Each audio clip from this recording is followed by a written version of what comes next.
Ons het hierdie week, Pinksterweek, gesels oor 'n gemeente wat staan. En vanoggend sluit ons af met ons laaste tema, 'n gemeente wat saam staan, wat ek dink, wil ek sê die lekkerste vir laaste. 'n baie belangrike tema is.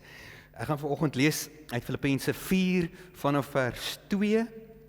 Die opskrif hier daar is die Christelike lewenswandel. Ek vermaan vir Judea en ek vermaan vir Sintige om eensgesind te wees in die Here. Ja, ek vra jou ook, getroue medewerker, wees hierdie vroue behulpsaam. Hulle het saam met my die stryd gevoer in diens van die evangelie, net soos Clemens ook en my ander medewerkers, wie se name in die boek van die lewe staan. Wees altyd bly in die Here. Ek herhaal, wees bly. Wees inskikkelik teenoor alle mense. Die Here is naby. Moet oor niks besorg wees nie. Maar maak in alles julle begeertes deur gebed en smeking en met danksegging aan God bekend. En die vrede van God, wat alle verstand te bowe gaan, sal oor julle harte en gedagtes die wag hou in Christus Jesus. Verder broers, alles wat waar is, alles wat edel is, alles wat reg is, alles wat rein is, alles wat mooi is, alles wat prysenswaardig is, watter deeg of lofwaardige saak daar ook mag wees, daarop moet julle julle gedagtes rig. En wat julle van my geleer het, ontvang het en gehoor en gesien het, dit moet julle doen. En God wat vrede gee, sal by julle wees. Ek was baie bly in die Here, dat julle na so 'n lang tyd weer gewys het, dat julle nog aan my dink. Nie dat julle my ooit vergeet het nie, julle het net nie kans gehad om iets te doen nie. Ek sê nie dit omdat ek gebrek ly nie, want ek het geleer om my in alle omstandighede te behelp. Ek weet wat armoede is, en ek weet wat oorvloed is. Van alles het ek ondervinding, om genoeg te hê om te eet, sowel as om honger te ly, om oorvloed te hê, sowel as om gebrek te ly. Ek is tot alles in staat, deur hom wat my krag gee. Nietemin het julle goed gedoen deur my en my omstandighede by te staan. Julle in Filippi weet ook, dat in die begin van my evangeliepredikking, na my vertrek uit Macedonië, geen enkele gemeente behalwe julle 'n aandeel gehad het om aan my rekening van inkomste en uitgawe nie. Ook toe ek in Thessalonika was, het julle meer as eenmaal iets van my behoeftes gestuur. Dit gaan vir my egter nie om die gawe nie, maar om die vrug daarvan. Daardeur word julle self ryker. Maar ek het alles ontvang en ek het meer as genoeg. Nou dat ek van Epaphroditus ontvang het wat julle gestuur het, het ek alles wat ek nodig het. Julle gawe is voor God 'n offer met lieflike geur, vir hom aanneemlik en welgevallig.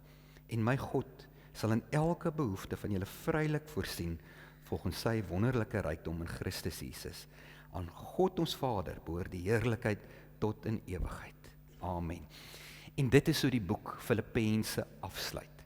Hierdie boek wat Paulus skryf vanuit die tronk, waar hy enige oomblik wag vir die vonnis van die keiser, wat beteken dat hy dalk kan vrygaan, maar ook beteken dat hy dalk tereggestel gaan word, dat hy doodgemaak word.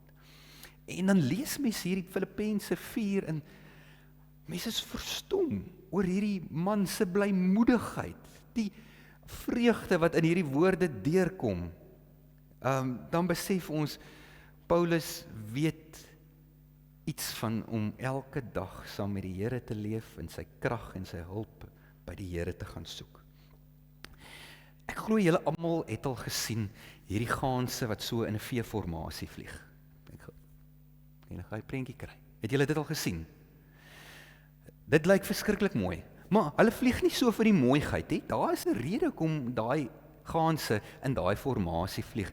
Die navorsing het gewys dat die voorste gaans, as hy sy vlerke klap, dan skep hy 'n tipe turbulensie, lug wat in rondmaal en beweeg, sodat die gaans wat net agter hom vlieg, opgetel word deur daai turbulensie en dis nie so hard sy vlerke hoef te klap om te vlieg nie. En die navorsers sê dat hierdie gaanse kan tot 70% verder vlieg, so wat hulle mekaar help, as wat een op sy eie sou kon vlieg. En dan is daar nog 'n baie mooi ding van hierdie gaanse. As dit sou gebeur, dat een van hierdie gaanse siek is of beseer is, dan sal daar altyd 2 gaanse saam met daai gaans agterbly, totdat wel hy gesond raak of beter raak of dalk dan nou doodgaan, maar hulle los nie net die siek gaans agter en vlieg aan nie. Is dit nie mooi nie? Vriende, die idee van samewerking, eenheid, is nie noodwendig 'n Christelike beginsel nie. Dis 'n menslike beginsel. Universeel weet ons dit. Van die oertye af, toe die ouens nog in die grotte gebly het, het jy geweet, een ou op sy eie gaan maar moeilik oorleef. Maar as ons saam staan, dan kan ons meer dinge regkry. Dan kan ons vinniger ons doelwitte bereik. Dan het ons groter beskerming ook, as daar dalk moontlik aanvalle sou kom. Prediker 4 vers 12 staan daar, een alleen kan oorweldig word. 2 saam kan weerstand bied. 'n 3-dubbele tou breek nie maklik nie. 'n Mens sal nou dink dis baie logies, nê, dat om saam te werk is mos nou beter. Jy kom verder, doen beter en al daai goeders.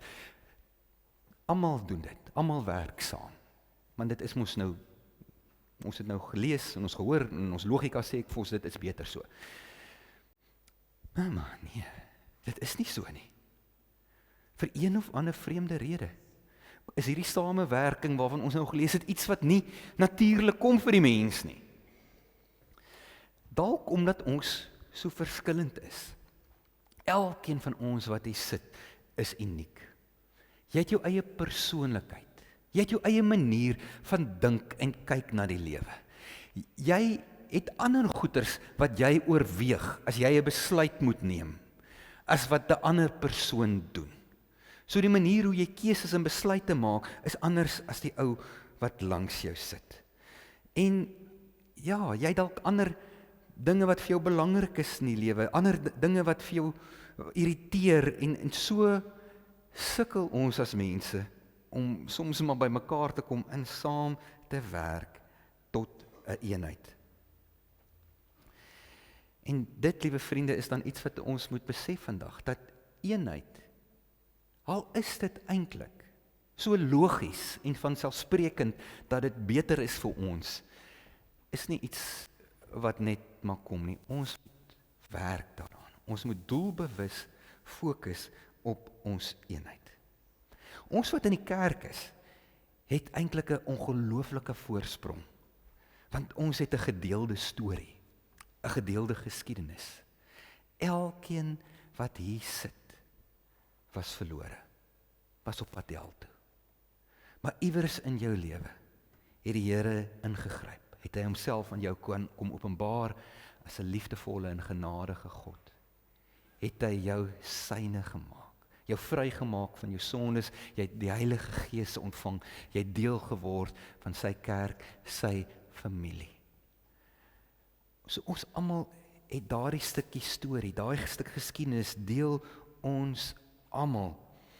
En buite dit weet ons almal wat hierdie sit, het hierdie een gemeenskaplike doel, die rede hoekom die Here ons geskep het, die rede hoekom hy ons gered het, naamlik om sy evangelie te verkondig, om sy liefde hierdie wêreld in te dra en sigbaar te maak.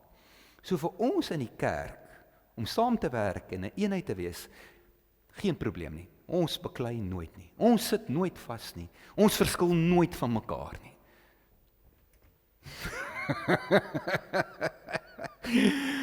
Yeah, right. Ons sukkel maar ook daarmee. En dit moenie so wees nie. Ons, julle het nou al genoem, of agtergekom dat die dominee, as ek nou die oggend baie formeel en ernstig is, dan sal ek julle dalk groet, môre broers en susters. Dis nie maar net 'n aanspreekvorm nie. Dis die Bybel wat vir ons leer dat ons is 'n huisgesin, ons is die familie van God. Ons het een hemelse Vader en die bloed van die Here Jesus bind ons saam. Ons is bloedfamilie en daarom mag ons, moet ons vir mekaar broer en suster sê. Ek weet nou nog nie of jy die persoon langs en voor jou gegroet het nie, maar ek wil gou hê, jy moet die persoon wat langs of agter jou sit, groet, maar hier is die triek. Jy moet sê môre broer of môre suster, jy mag nie sy naam gebruik nie. Kom, doen dit gou, groet ons.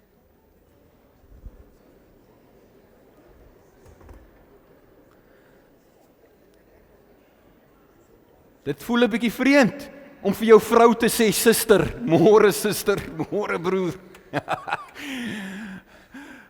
Maar vriende, dis wie ons is, dis wat ons is. Ons is 'n huisgesin.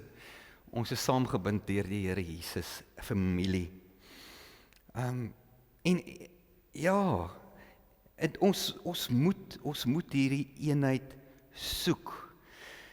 Vir ons gaan eenheid egter nie net dat ons 'n gemeenskaplike doel het om te bereik, naamlik die verkondiging van die evangelie, en as ons dit saamwerk, gaan ons dit meer effektief doen nie. Vir die Here Jesus is eenheid op sigself ook 'n doel.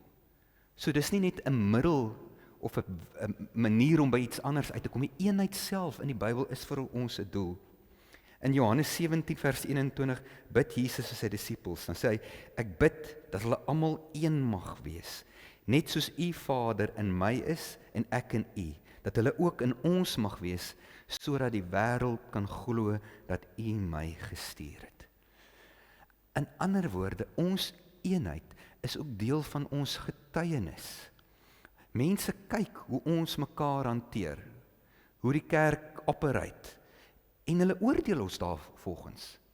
Daarom, daar waar kerke met mekaar beklei, of in onenigheid, verskillende kerke, maar ook soms binne 'n kerk, lag die wêreld en lag die Satan, want daar gaan die evangelie nou tot niet. Dis, kyk hoe lyk daai klomp Christene. Hulle sê vir mekaar broer en suster. Hulle lag vir ons. So ons eenheid is ook bepalend tot ons geloofwaardigheid, of mense ons kan glo, of ons getrou is aan die getuienis van die evangelie.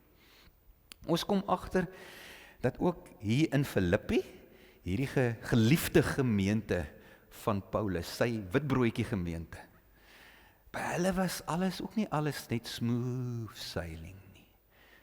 Hy begin hier in die teks wat ons gelees het, en dan vermaan hy vir Judea en Sintige om eensgesind te wees. Nou, ek weet nie wat was Judea en Sintige se probleem met mekaar nie. Dalk hierdie een gevoel, maar die ander een se klere is nie reg wat sy kerk toe aantrek nie, of dalk die ander een gedink jy moet netjieser skoene aan hê, of dalk, jy weet, maar hierdie twee het nou 'n probleem met mekaar gehad. En dit is nou ongelukkig so, dat as mens deel is van 'n kerk, dan die onenigheid tas almal aan. Want nou, almal weet van Judea en Sintige wat nou, hulle het nou 'n rallietjie met mekaar. So dis nou waar die mense praat, en wanneer gaan hierdie twee weer 'n slag mekaar in die oë kyk, en wanneer dit, en wat ook al, terwyl Judea en Sintige hulle rallietjie het, en die gemeente kyk wat hier aangaan, wat gebeur? Die evangelie wat verkondig moet word, die Here Jesus se liefde wat uitgeleef moet word, die rede hoekom hierdie gemeente eintlik bestaan, word verwaarloos. Want hier's nou iets wat ons fokus aftrek, iets wat ons aandag aftrek. Ons is nou meer ge-worried oor hierdie rallietjie, hierdie verdeeldheid, hierdie konflik. En dit is hoekom Paulus dan ook sê, nee, julle twee, sort dit uit. Julle geskil bring 'n stuk spanning, verdeeldheid in die gemeente. Julle moet fokus op dit wat regtig saak maak. En omdat dit nie net vir hulle twee affekteer nie, gee hy ook 'n opdrag aan hierdie gemeente. Hy sê dit baie mooi. Hy sê vir die gemeente van Filippi, help hulle asseblief, help hierdie twee om hierdie onenigheid uit te klaar. In vers 4 tot 7 gee Paulus, kom ons noem dit maar die medisyne vir hierdie onenigheid. Maar ek wil amper sê, hierdie medisyne wat hy voorskryf is iets wat jy as 'n voorsorg al kan gee. Jy hoef nie te wag tot die onenigheid kom nie. En hy het so 'n paar goeters wat noem, hy sê, wees altyd bly in die Here. Ek herhaal, wees bly. Wees inskikkelik teenoor alle mense. As jou fokus is op vreugde en dankbaarheid en om raak te sien die goedheid van die Here, gaan jy baie minder ge-worry wees oor wat 'n ander persoon verkeerd doen, of wat 'n ander persoon doen waarvan jy nie hou nie, of daai een wat weer dit, of die een wat dit. Want jou fokus is nie daar nie, jy is gefokus op die Here. Jy vind vreugde in jou Here. En jy gaan nie toelaat dat iets wat jou nou dalk op 'n ander dag sou pla, nou jou aandag en jou fokus van die Here af sal aftrek nie. Ek herhaal, wees inskikkelik teenoor alle mense. Weet julle wat daai woordjie inskikkelik beteken? Vir ook 'n vreemde woord wat ons nie aldag hoor nie. Om inskikkelik te wees beteken om half toegeeflik te wees. As 'n ou nou na jou toe kom en hy wil met jou beklei en stry oor 'n ding.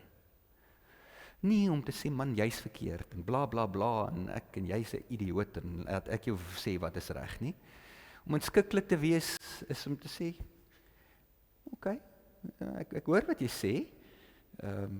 En ek kan verstaan, kom jy so sê, maar ek weet nie of ek heeltemal saam met jou stem nie, maar ek respekteer jou mening. Dan is jy inskikkelik. Dan is jy nie bekleierig en soek nie aggressie nie. Jy wil nie bewys ek is reg nie. Maar ons sien, maar dit is baie keer ons probleem. Ons wil almal reg wees. Ons wil almal reg wees en ons wil die ander een verkeerd bewys. Ek het dit al vir julle gesê gemeente en ek sê dit weer, in hierdie lewe moet jy kies of jy gelukkig wil wees en of jy reg wil wees. Dit geld in jou huwelik ook, maar dit geld maar dwars deur die lewe. Jy moet kies of jy gelukkig wil wees en of jy reg wil wees. Die Here sê, nee, wees inskikkelik, wees die minste.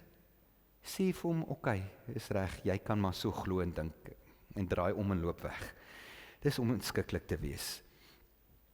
Moet oor niks besorg wees nie, maar maak alles, julle begeertes deur gebed en smeking en danksegging aan God bekend. Dis die tweede lepel medisyne. Is gaan praat met die Here oor die goeders. As dinge jou begin pla, as iemand jou begin irriteer, as jy iets sien in die kerk wat jy glo is verkeerd, voordat jy 'n brief aan die kerkraad skryf of 'n afspraak met die dominee maak, gaan praat eers met die Here daaroor.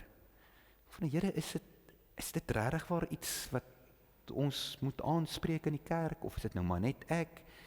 Of Here, as dit nou aangespreek moet word, wie is die regte persoon om te gaan sien? Gaan ek eers na die dominee toe? Gaan ek dalk na een van die kommissievoorsitters toe? Praat met die Here. En baie keer, so as jy praat met die Here, gaan die Here vir jou leiding en wysheid gee. En soms gaan hy vir jou sê, bedaar my ou broer, my suster. Ons het in die Pinkster 'n paar keer die uitdrukking gebruik, die Tweede Wêreldoorlog was baie erger. Bedaar net, hierdie is nie so erg nie. Of dalk moet jy dit 'n bietjie verder vat en met die dominee gaan praat. Maar ja, praat met die Here. En dan wat gebeur as jy met die Here oor hierdie goed praat? Vers 7 sê, en die vrede van God, wat alle verstand te bowe gaan, sal oor julle harte en gedagtes die wag hou in Christus Jesus. Die Here gee vir jou vrede. So dis die Here wat vir jou help om rustig te wees. Dis die Here wat jou inskikkelik maak, dat jy jou skouers kan optrek en vir die persoon sê, dis reg, ek gaan nie met jou stry nie, en omdraai en wegloop. Die goue lyn wat deur Filippense loop, en waar ons deur hele Pinkster oor gepraat het, is die konsep van selfontlediging. Om jouself leeg te maak van jouself, sodat die Here beheer kan neem. Om die eie ek en wat ek wil hê en wat ek dink die beste is, en my menings en my opinies en my begeertes en my behoeftes, dit alles te gaan kruisig. Jouself leeg te maak en jou vir die Here te gee en sê, Here, kom maak U my vol. Ek onderwerp my aan U wil.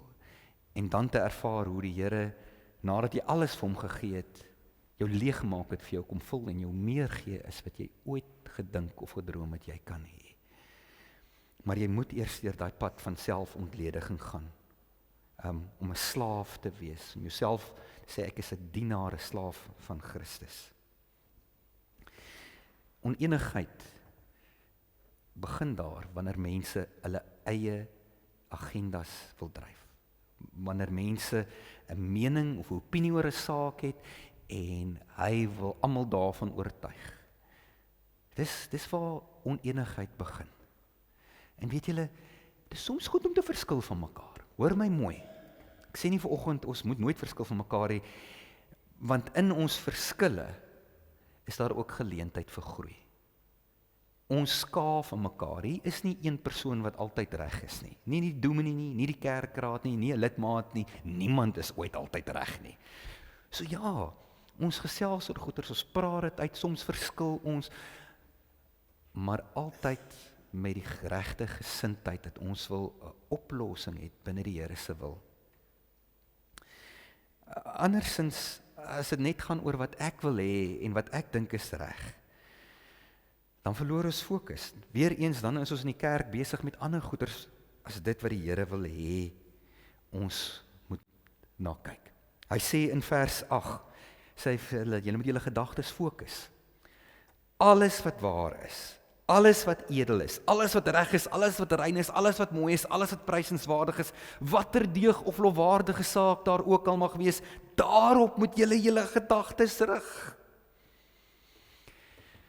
Hou kyk na al die goeders wat verkeerd is en alles waarop jy kritiek kan lewer. Eenheid is vir nog 'n baie belangrike rede essensieel vir ons kerkwees en Christenwees. Want saam met eenheid kom daar ook die onderlinge sorg en omgee vir mekaar. In ons eenheid neem ons verantwoordelikheid vir mekaar. Verantwoordelik vir mekaar se emosioneel en fisiese welstand. Dis hoekom ons kerk 'n noodspens het en 'n klerebank. Dis hoekom die dominee se nommer op die kalender staan in die kerkraad. Ons wil daar wees vir mekaar. Ons wil wanneer die krisis en die nood en die hartseer en die ellende is, wil ons mekaar kan bystaan, vir mekaar kan bemoedig, vir mekaar kan bid, vir jou kan laat verstaan, jy is nie alleen nie. En dit is hoekom Paulus hierdie ding so ernstig opvat, dat hy vir die gemeente sê, julle is verantwoordelik, nie net vir jouself nie, maar julle is ook verantwoordelik vir Judea en Sintige se geluk en hulle vrede. Gaan praat met hulle, gaan sê vir hulle, dit is nie hoe die Here wil hê julle vriendskap moet lyk nie, julle moet regmaak. En dit geld vir ons ook vandag. Ons is baie keer versigtig of bang om met ander gelowiges te gaan praat. Dus dink hulle gaan ons afjak. En met heeltemal met reg, want mense doen dit.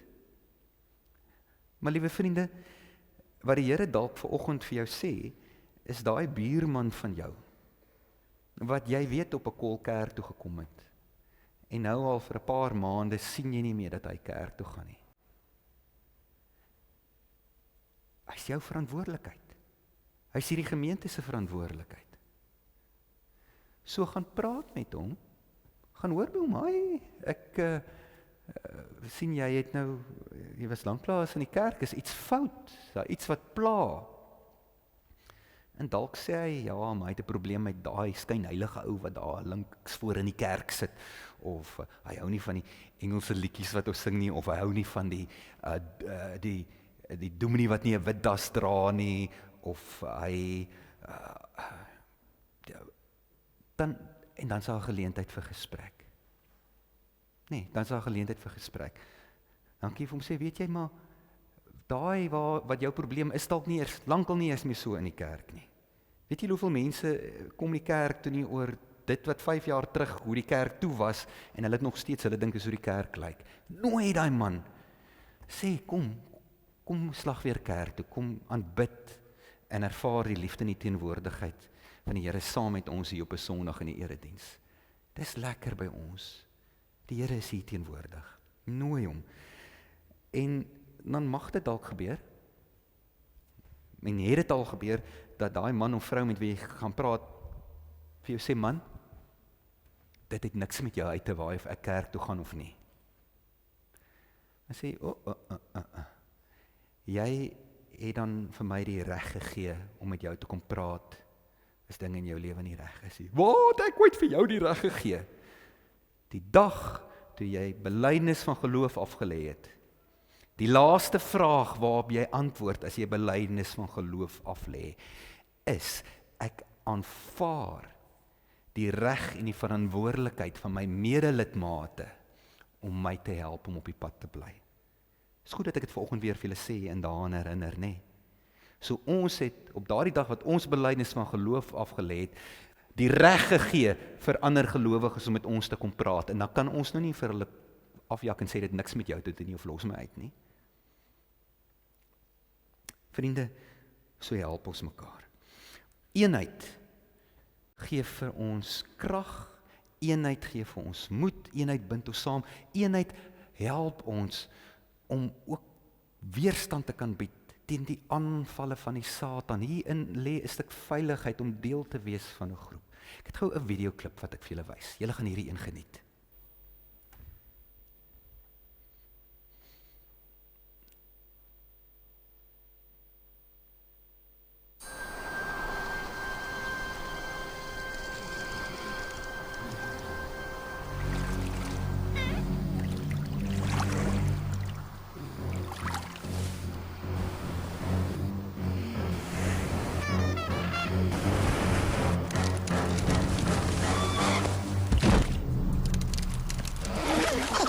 It's smarter to travel in groups.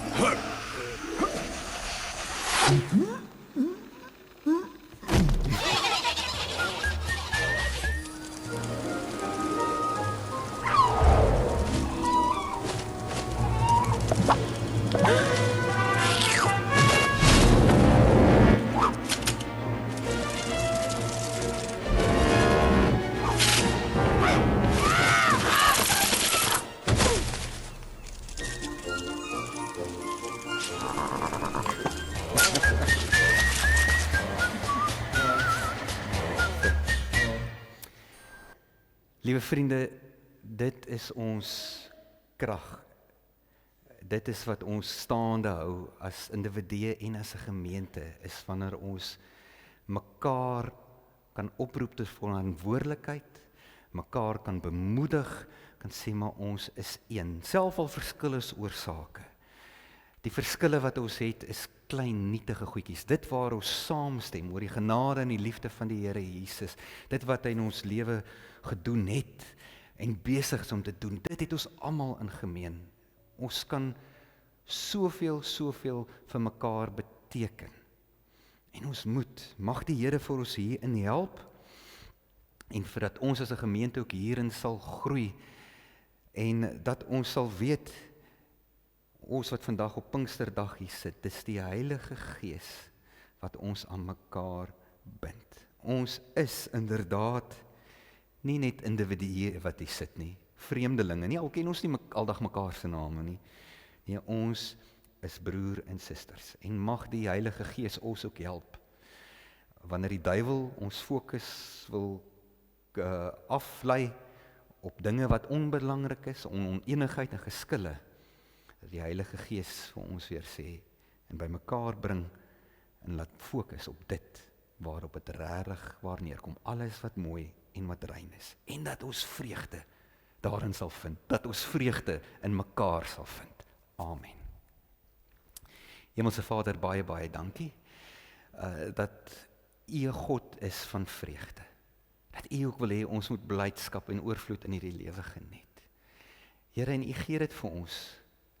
Jammer Here dat ons soms so vaskyk teen alles wat sleg en negatief is en fokus op die negatiewe dinge, dat ons dit wat U vir ons gee, elke dag waaroor ons kan bly wees, dat ons dit miskyk, of dalk net as vanselfsprekend aanvaar. Help ons Here om te fokus op die regte dinge. Here, en vergewe ons wanneer ons soms ons verskille nie reg en goed hanteer nie, dat ons soms kwaad raak vir mekaar, dat ons soms nie wil praat met mekaar nie, dat ons soms dalk dinge sê in 'n oomblik van woede, wat nie regtig waar pas by iemand wat U kind is nie. Vergewe ons daarvoor, Here. En help dat ons altyd eenheid sal nastrewe. Nie net ter wille van onsself en die vreugde wat daarin lê vir onsself nie, maar ter wille van U kerk en koninkryk. In Jesus naam. Amen. Baie dankie. Jy het nou geleentheid om die Here te loof met die dankoffers.